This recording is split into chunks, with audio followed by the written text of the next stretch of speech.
ইফতারে বেগুনি না হলে তো চলেই না, আর যদি থাকে এরকমই মুচমুচে বেগুনি আর তাহলে তো কথাই নেই। ঘন্টা ধরে মুচমুচে থাকবে। ট্রিপসেও থাকছে আজকের এই রেসিপি। আসসালামু আলাইকুম, কেমন আছেন সবাই? ঘরে থাকা সামান্য কিছু উপকরণ দিয়ে কিন্তু এরকম মজাদার ফুলকো ফুলকো বেগুনি তৈরি করে নেওয়া যায়, আর খেতে কিন্তু খুবই মজা হয়। হোটেলের থেকেও মজা হয় এই ঘরে তৈরি বেগুনিটি। চলুন তবে শুরু করা যাক। এই মজাদার বেগুনিটি আমি কিভাবে তৈরি করেছি। সেজন্য প্রথমে আমি নিয়ে নিয়েছি 1 কাপ বেসন, আরও দিয়ে দিলাম হাফ কাপের মতো কর্নফ্লাওয়ার, এটিই হচ্ছে সিক্রেট উপকরণ। আর দিয়ে দিয়েছি হাফ কাপের মতো ময়দা বা আটা দিতে পারেন। আর এই 3টি উপকরণ কিন্তু অবশ্যই আপনাকে দিতে হবে। কর্নফ্লাওয়ারটা আপনাকে দিতেই হবে। আর যদি হাতের কাছে কর্নফ্লাওয়ারটা না থাকে তাহলে চালের গুঁড়ো দিতে পারেন। আর এখানে দিয়ে দিলাম 1 টেবিল চামচের মতো লাল মরিচের গুঁড়ো, হাফ টেবিল চামচের মতো দিয়েছি ভাজা জিরার গুঁড়ো, আর দিয়ে দিচ্ছি হাফ টেবিল চামচের মতো হলুদ গুঁড়ো, আরও দিয়ে দিচ্ছি হাফ টেবিল চামচের মতো চাট মশলা। আর আপনার হাতের কাছে চাট মশলাটা না থাকলে স্কিপ করতে পারেন, তবে দিবেন, খেতে ভালো লাগে। আর স্বাদ মতো দিয়ে দিলাম লবণ। এখন শুকনো উপকরণগুলো খুব ভালো করে আমি মিশিয়ে নিচ্ছি। আর এখানে চিমটি পরিমাণ দিয়েছি কালো জিরা। হোটেলে কিন্তু এরকম কালো জিরাটাই দিয়ে থাকে, আর বেগুনিটা খেতেও ভালো লাগে। শুকনো উপকরণগুলো খুব ভালো করে মাখিয়ে নেওয়ার পর এখানে দিয়ে দিলাম হাফ টেবিল চামচ করে আদা রসুনের পেস্ট আর হাফ টেবিল চামচ জিরা পেস্ট।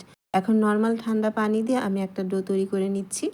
আর অল্প অল্প করে পানিটা দিতে হবে যাতে এই বেসনটা খুব ভালো করে গুলে যায়। আর যদি এই ডোটা খুব ভালো করে গুলতে পারেন তাহলেই কিন্তু বেসন ফুলকো হবে আর মুচমুচে হবে। খুব ভালো করে মথে নিতে হবে, দেখতেই পাচ্ছেন আমি হাত দিয়ে খুব ভালো করে মথে নেব। আর এখানে আমি সামান্য পরিমাণ ফুড কালার দিয়েছি, এটি অপশনাল, চাইলে স্কিপ করতে পারেন।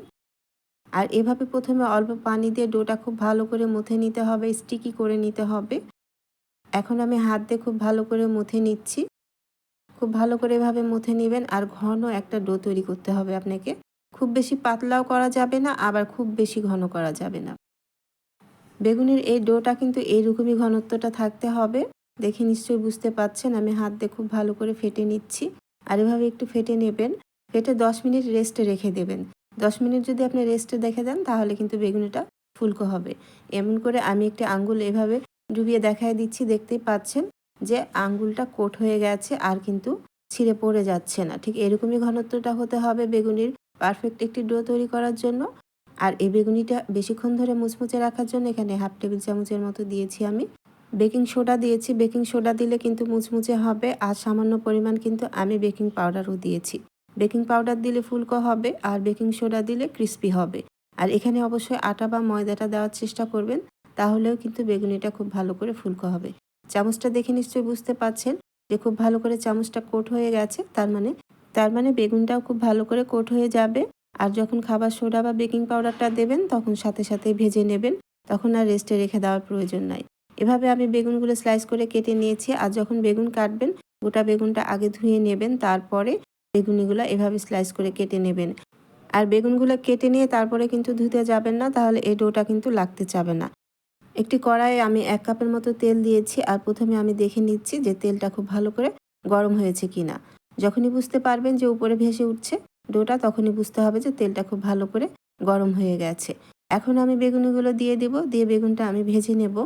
আর এভাবে চুলার আঁচটা মিডিয়াম হাই করে নিয়ে বেগুনটা দিয়ে তারপরে আপনি বেগুনিটা যখন ফুলে যাবে তখন চুলার আঁচটা একটু লো করে দিয়ে একটু সময় নিয়ে ভেজে নেবেন, তাহলে কিন্তু বেগুনিটা ক্রিস্পি হবে।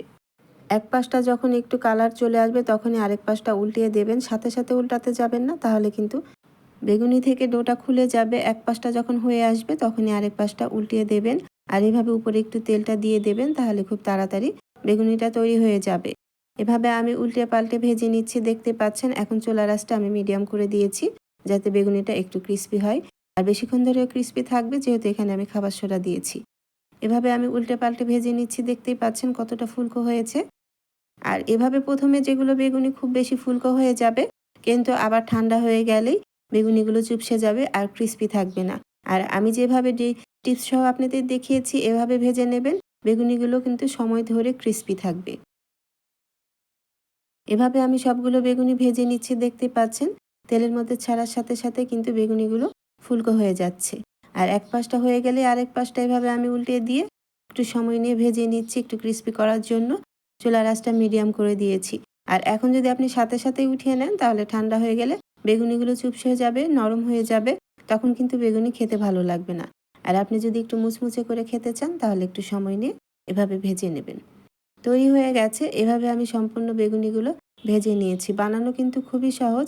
বাসায় কিন্তু এভাবে আপনি বানিয়ে নিতে পারেন। বাইরে থেকে চড়া দামে কিন্তু কিনতে হবে না।